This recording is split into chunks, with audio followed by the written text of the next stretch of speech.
नमस्कार, कैसे हैं आप लोग। ये कहानी तुम्हारे नाम का खत का दूसरा भाग है। पहला भाग मैं डाल चुका हूँ, आप लोगों ने शायद पढ़ा होगा। ये उसका दूसरा भाग है, अधूरी प्रेम कहानी तुम्हारे नाम का आखिरी खत, एक नए मोड़ के साथ दूसरा भाग है ये, एक नई उम्मीद के साथ। आर्या के जाने के बाद अराव टूट चुका था। उसने खुद को लेखन में डुबो लिया। उसकी किताब तुम्हारे नाम का आखिरी खत ने उसे शोहरत और पहचान दिलाई, लेकिन दिल का खालीपन वही था। बारिश अब भी उसकी साथी थी, क्योंकि हर बूंद उसे आर्या की याद दिलाती थी। एक दिन दिल्ली में एक बड़े साहित्यिक सम्मेलन में अराव को मुख्य वक्ता के रूप में बुलाया गया। जब वह मंच पर अपनी किताब के बारे में बात कर रहा था, तो उसकी नज़र अचानक भीड़ में किसी पर जाकर ठहर गई। गुलाबी स्वेटर में एक चेहरा, वही आंखें, वही सादगी। आर्या, उसने मन से उतरकर चौंकते हुए कहा। भीड़ में बैठी वह लड़की खड़ी हो गई, लेकिन जैसे ही वह करीब पहुंचा, वह मुस्कुराई और कहा, मेरा नाम आर्या नहीं है, लेकिन हाँ, मैं आपकी किताब की बहुत बड़ी प्रशंसक हूँ। आराव की सांसें थम गई। वह लड़की हूबहू आर्या जैसी लग रही थी। उसने कहा, आपकी किताब मैंने मेरी जिंदगी बदल दी। मैं आर्या नहीं हूँ, लेकिन शायद मैं वही हूँ जो आपकी अधूरी कहानी को पूरा कर सके। आराव को कुछ समझ नहीं आ रहा था। वह लड़की जिसका नाम अन्या था, हूबहू आर्या जैसी थी। वही आंखें, वही कदकाठी, वही मधुर आवाज।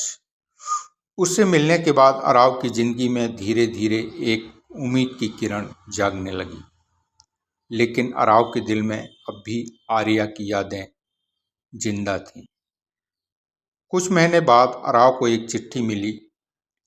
वह चिट्ठी आर्या की थी। उसमें लिखा था, आराव, अगर तुम यह चिट्ठी पढ़ रहे हो तो इसका मतलब है कि मैंने तुम्हारे दिल को जिंदा रखा है।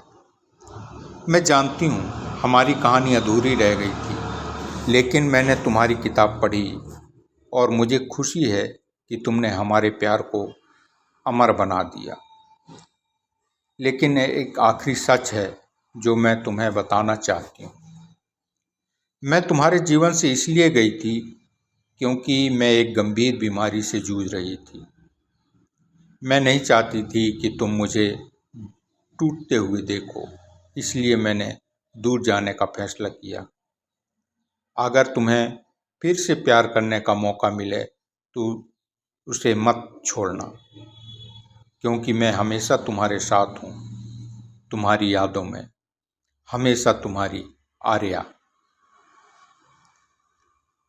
अब यहाँ से कहानी का नया अध्याय शुरू होता है। आराव ने वह चिट्ठी पढ़कर रो दिया। अब उसे समझ आया कि आर्या उसे क्यों छोड़कर चली गई थी। उसने खुद को संभाला और अन्या को अपनी जिंदगी में जगह दी। धीरे धीरे आराव ने महसूस किया, प्यार सिर्फ अधूरा नहीं होता। कभी कभी जिंदगी उसे पूरा करने का एक और मौका देती है। आराव ने अपनी अगली किताब दूसरा मौका अन्या को समर्पित की। उसमें लिखा था, कभी कभी अधूरी कहानियों को पूरा करने के लिए जिंदगी हमें एक नई कहानी लिखने का मौका देती है। तो मेरे प्यारे दोस्तों, ये कहानी कैसी लगी कमेंट करके ज़रूर बताएं। मिलते हैं अगली कहानी पर। और हाँ, मेरे चैनल को सब्सक्राइब नहीं किया है तो सब्सक्राइब कर लें। आपका दोस्त। नमस्कार।